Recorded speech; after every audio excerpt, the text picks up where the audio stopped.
In Cuba, parliamentary elections continue developing smoothly. The electoral authorities registered a turnout of over 60% by 2 p.m. local time. In France, the government refuses to hold dialogues with the unions on the pension reform adopted on Monday, despite broad national rejection. And in Israel, demonstrations against the government's judicial reform continue to grow. Thousands took to the streets for the 12th consecutive week. Hello, welcome to From the South. I'm Luis Alberto Matos from the teleSUR studios in Havana, Cuba. We begin with the news.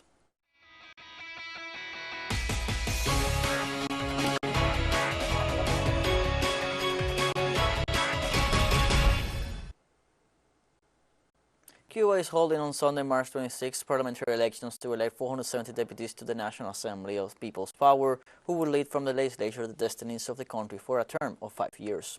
The voting process will take place in 23,648 polling stations that open at 7 a.m. and will close at 6 p.m. local hours.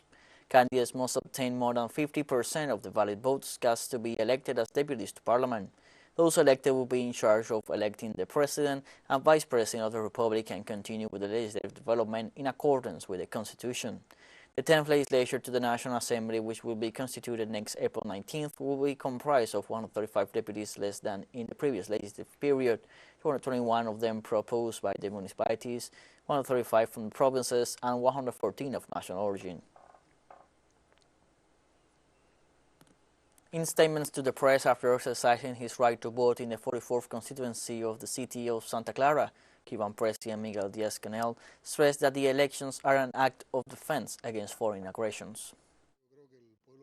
I believe that the Cuban people today are fulfilling their duty. They are exercising a citizen's right, but they are also fulfilling a duty as revolutionaries and as Cubans. We are defending the future from the present. We are defending the revolution. We are defending socialism. We are defending the homeland. And we Cubans are defending ourselves from so many aggressions and so much hatred. Even today's social networks abroad, not in Cuba. In Cuba, hashtags and feelings are different, but social networks are full of boycott threats. Our enemies are threatening to go to every website. They are threatening with cyber attacks and with spreading a lot of lies too. They have not achieved any of that, and one wonders, well, if our elections are so bad, as they say, if they represent so little, why are our enemies so worried about them? President Díaz-Canel assured that the holding of these elections was achieved through a process of popular participation and through democracy. Therefore, we arrived at this moment, and for that reason I apologize for not having explained this before answering the question exactly.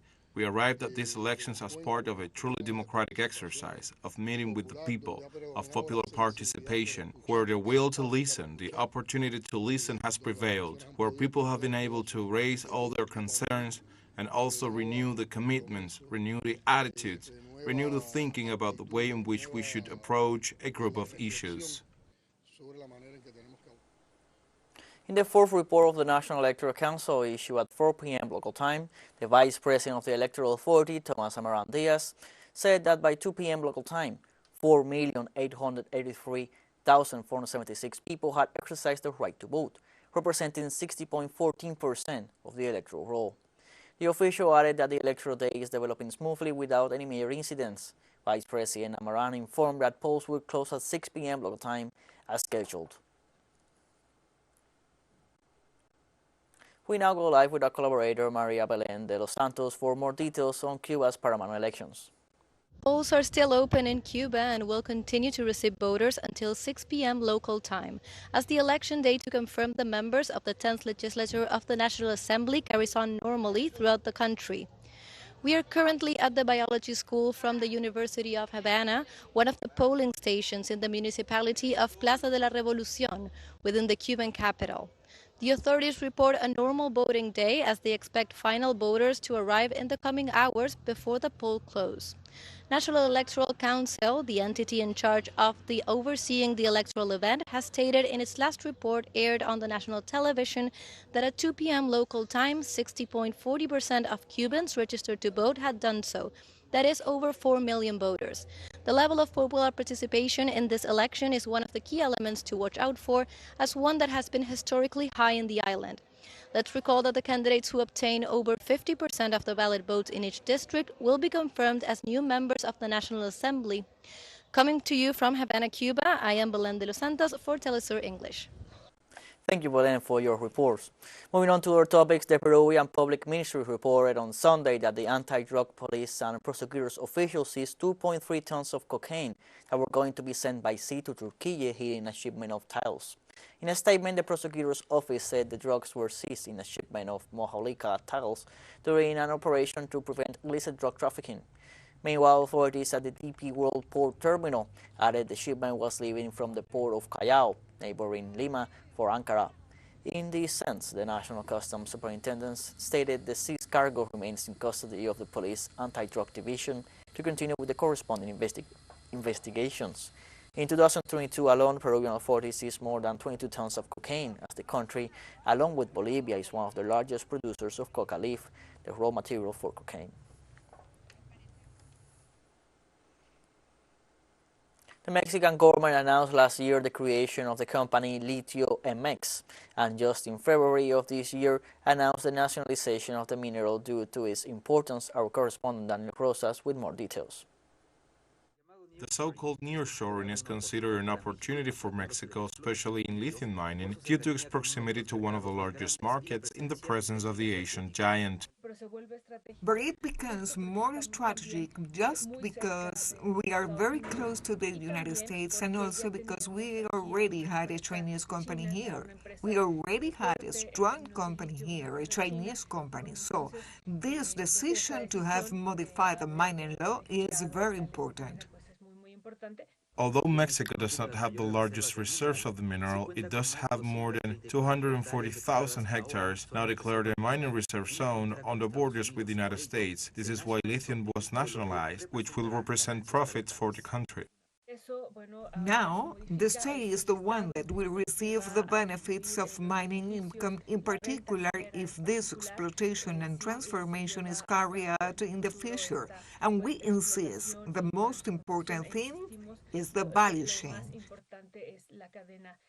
According to the U.S. Geological Survey, the price per ton of lithium carbonate rose from $8,400 in 2020 to $85,000 by the end of 2022. 80% of the lithium in the world, of all the global lithium, is used for batteries, and fundamentally these batteries are for electric cars and also for the electronic devices that we use, cell phones, tablets, and other devices, but fundamentally for the batteries of electric cars.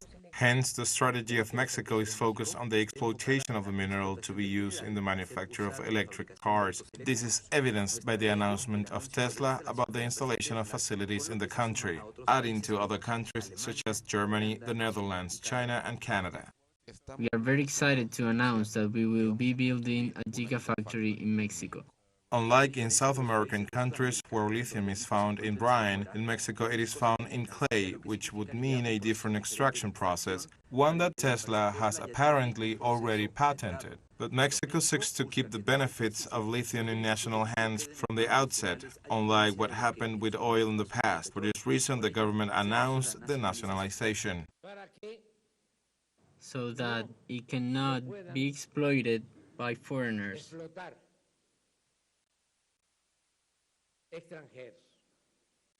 Neither from Russia, nor China, nor from the United States.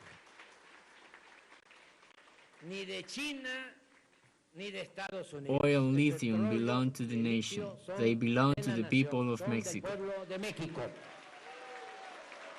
So far, the clearest route that Mexico has to take advantage of this mineral is to supply it for the manufacture of batteries for electric cars. Until last year, the Mexican authorities only had reports of exploration and not exploitation. Daniel Rosas, teleSUR, Ciudad de México.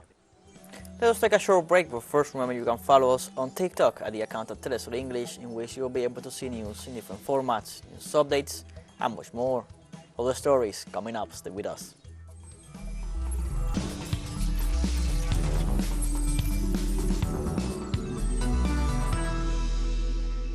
Welcome back to From the South. On Sunday, former Argentinian President Mauricio Macri ruled out his candidacy for the general election scheduled for October 22nd this year.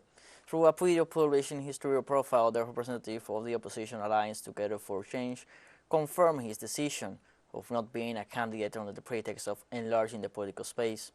According to a recent study by CB Consultores, in the 24 main municipalities of Greater Buenos Aires, the members of Everyone's Front maintained the most positive results in 13 of those territories.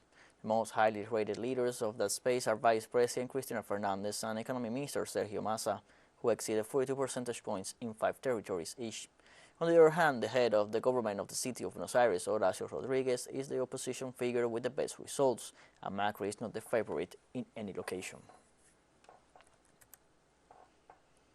On Sunday, the government of Honduras decided to break diplomatic relations with the island of Taiwan and recognize the One China principle, according to local media. A video published on Twitter by the Honduran Foreign Ministry shows Foreign Minister Enrique Pereira signing a joint statement with his Chinese counterpart. The document expresses the willingness of Beijing and Tegucigalpa to establish diplomatic relations at ambassadorial level in both capitals on the basis of mutual respect for sovereignty and territorial integrity, equality, reciprocal benefit, and peaceful coexistence and non-aggression and non-intervention in their respective internal affairs. The Chinese government expressed its appreciation for the decision taken by the highest Honduran authorities. The French government refused to hold dialogues with the unions on the pension reform adopted on Monday despite broad national rejection of this law. The presidential spokesman Olivier Véran made a rebuttal to recent declarations of President Emmanuel Macron, who ruled out negotiations on this without a parliamentary vote, which raised the discontent of the unions and the opposition. Véran specified that the executive is ready to talk with the unions about other essential issues, such as the management of the end of careers, professional retraining, and the regulation of salaries. President Macron's declarations come during the wave of violence in the mobilizations and 2 days after the 10th National Day of Protest. On Sunday, organizers of the demonstration against the construction of giant water storage facilities, which led to clashes this Saturday in Saint-Solin, southwest France, denounced the violence of police. According to the latest figures from the prosecutor's office, 7 demonstrators were injured, including 3 who had to be taken to hospital. The alliance of activist groups behind the protest said 200 of their number had been injured, and one of them was fighting for his life.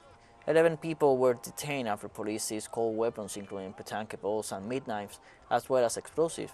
While not directly related to the anti-pensions reform campaign, the clashes over the water reservoir construction have added to tensions in an increasingly challenging situation for the government, which is bracing for another difficult day on Tuesday, when unions are due to hold another round of strikes and protests.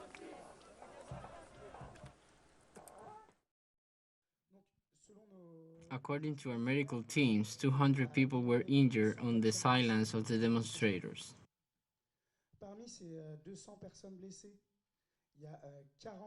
Among these 200 injured people, there are 40 serious injuries. Among these 40 serious injuries, there are 20 people whose functional prognosis is engaged, who are mutilated, some disfigured, as a result of the use of these offensive grenades and these weapons of war on the demonstrators.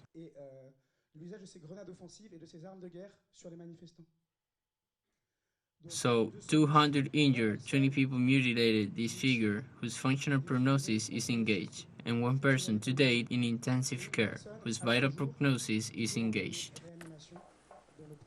On Sunday, Germany's Federal Chancellor Olaf Scholz gathered his government coalition to try to reduce the internal tensions that, according to analysts, could lead to a crisis. Liberals, ecologists, and social democrats have been diverging for weeks on issues ranging from the climate to the finances of the army and infrastructure, including the budget for next year. The meeting aims to iron out differences and reduce their levels of unpopularity since, according to several polls, those who benefit from these tensions are the Conservative Opposition Party and the AfD.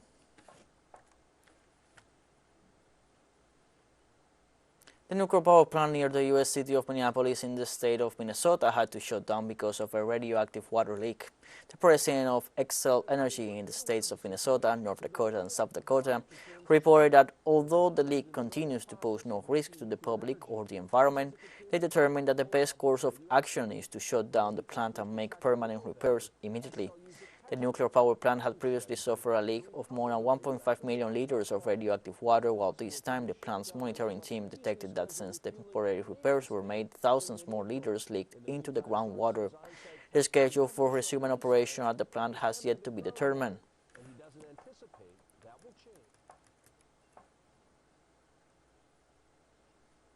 teleSUR English continues to grow. You can now tune in from 33 different African countries through StarSat. Dial 461 and enjoy Latin American alternative broadcasts. One final short break and we'll be right back. Don't go away.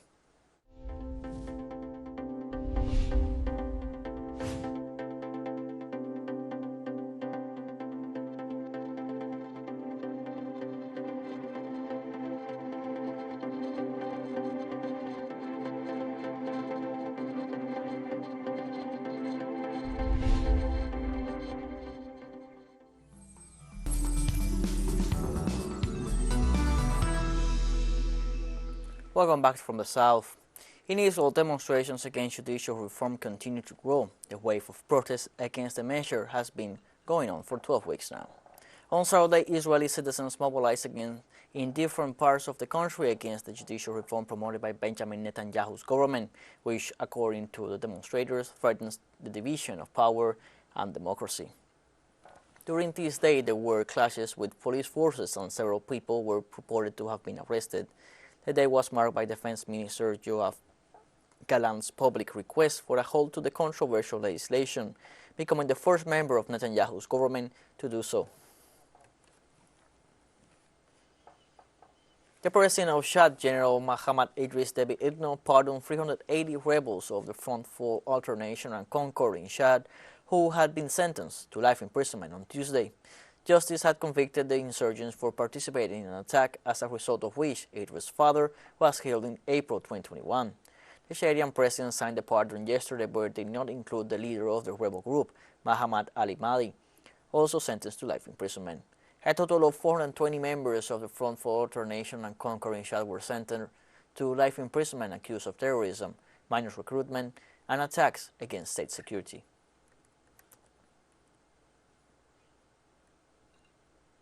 In Pakistan, former Prime Minister Imran Khan and supporters of the Pakistan Tehreek-e-Insaf party held a massive rally in Lahore amidst a judicial campaign against the former premier. The now main opposition leader held a rally after appearing in court on Friday following the suspension of an arrest warrant against him, which allowed him to end a days-long detention at his residence, according to the rally organizers. Police set up multiple barricades to discourage crowds from participating in the rally, while media coverage was blocked by government pressure. The force has been involved in more than 100 legal cases seeking to imprison him while campaigning for early elections. We are here to support Imran Khan, his vision. He's like one of the great leaders, and he has the vision to support us and all the mafias here. They have surrounded our country, so we are here to protect our country from them. The main thing for us to be here is that we want our institutions, including our judiciary, to know that the elections that are withheld by the Election Commission, they are going to be held at no cost.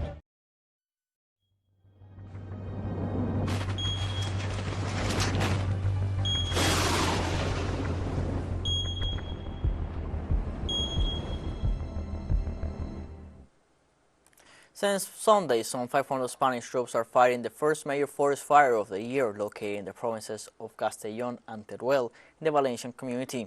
The fire is spreading through the east of the country and it is affecting some 3,800 hectares, as a result of which hundreds of people are being evacuated. The head of emergency in the Valencian community, Jose Maria Angel, shared that during the night, the ground troops work around a fire perimeter of about 40 kilometers. And early in the morning, 16 aircraft joined the firefighting actions. Some 1,750 people were evacuated from their homes in the area. Heavy rains have left more than 30,000 people affected in the Brazilian Amazon, hitting the state of Acre with greater intensity. Floods have caused landslides and blocked streets and highways, so the Ministers of Integration and the Environment are visiting the areas. The municipalities of Rio Branco, Assis Brasil, Brasileia, and Epitaciolândia were declared in a state of emergency by the federal government. Authorities stated medium and long-term measures are to be implemented so the population can recover as fast as possible and reduce the number of fatalities every year. Authorities are working tirelessly to evacuate those who might be at risk.